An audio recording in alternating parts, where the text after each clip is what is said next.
because, as I understand it, this is a business deal between the two of you that went wrong. In July of 2018, Ms. Khan, you say, I saw an ad on Craigslist. I paid Chandra $50,000 to purchase his business. And what kind of business was it? It was a retail store. Retail store. Yes, sir. And at the time of the sale in July, did you have a lease? Yes, we did. So these are tornado sirens that were going off in Shorewood. Trying to get an estimation of how long ago this was. The tornado warning obviously prompting some of those sirens. I'm sure this is about 20 minutes ago. I'm sure many of you were hearing a very similar situation. You can also see some of the low-level cloudiness that's been hanging down.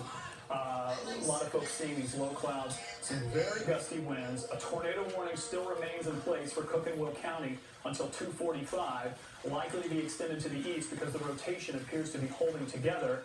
And these are the areas that we're looking at. Kevin Potawat, and this is in Naperville, I believe you said? Naperville. It looks like some of those are maybe inch in diameter at the largest and coming down very heavily. We've had some reports of ping-pong-sized hail. We've had a couple of reports of 60-mile-per-hour gusts, and now starting to see each of the storms that have been popping up.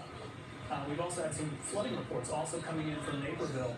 2 feet of standing water reported on some roadways.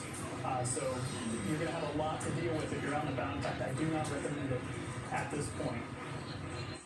75th International, West Joliet Road, numerous areas. There could be any sort of funnel cloud in that. So, Rob, let me ask you see this video here? Yeah, I am seeing it, and I don't know if they're able to re-rack it or replay it again. I was looking at it right off on one of my monitors, and I just got a quick little clip of it.